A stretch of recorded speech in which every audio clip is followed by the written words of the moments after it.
En France, c'est ce qu'on appelle la mère des réformes, celle des retraites. Chaque candidat à la présidentielle a sa version. Marine Le Pen a présenté la sienne ce matin. Elle renonce à la retraite à 60 ans avec 40 annuités pour tous. Seules les personnes ayant commencé à travailler jeunes y auront droit. Pour les autres, ce sera entre 40 et 42 ans de cotisation. Que promettent les autres? Le comparateur du 20h est signé Julien Bigard et Mathieu Birdel. C'est l'un des thèmes qui divise le plus les Français et cristallise les tensions dans cette course à l'Élysée. Ce soir, le comparateur du 20h vous dévoile les positions des candidats sur l'âge de départ à la retraite. Alors partir plus tôt ou plus tard? Ne parlez pas de retraite à 60 ans à Valérie Pécresse, ni même à 62 comme c'est le cas aujourd'hui. Pour elle, il faut travailler jusqu'à 65 ans. Nous devons travailler plus si nous voulons être prospères, retrouver de la croissance, sauver nos solidarités. Tout autre discours est mensonger. L'avantage pour les finances publiques, cela rapporterait 16 milliards d'euros à l'État. Une folie pour Fabien Roussel, Nathalie Arthaud et Jean-Luc Mélenchon. Ils défendent la retraite à 60 ans. Pour le candidat de la France insoumise, passé cet âge, on a bien le droit de profiter de la vie. La retraite à 60 ans, c'est plein de petits bonheurs. Plus un, celui de pouvoir bâiller aux corneilles.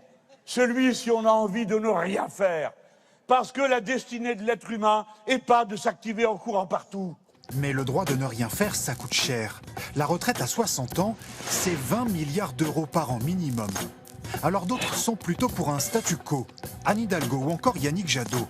Ils veulent la retraite à 62 ans. L'écologiste veut aussi prendre plus en compte la pénibilité, car elle modifie l'espérance de vie entre cadres et ouvriers. C'est un enjeu absolument majeur. Nous ferons de cette injustice énorme d'espérance de vie, nous ferons un point central de notre projet et nous remettrons le compte pénibilité au cœur d'une grande réforme des retraites. Enfin, l'extrême droite se déchire sur cette question. Éric Zemmour veut faire travailler les Français plus longtemps. 64 ans, sauf exception. L'allongement de la durée de la vie en bonne santé le permet.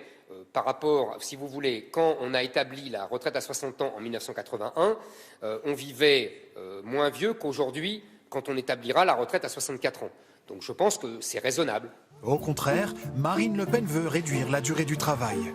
42 années de cotisation maximum et une retraite à 60 ans, uniquement pour ceux qui ont commencé à travailler tôt. Ma réforme vise à inciter fortement les jeunes à entrer plus tôt dans la vie active et de les récompenser pour cela. Christiane Taubira n'a pas encore précisé sa position. Avancer ou reculer l'âge de départ à la retraite, les réponses des candidats devraient être au cœur des débats de la course à l'Élysée.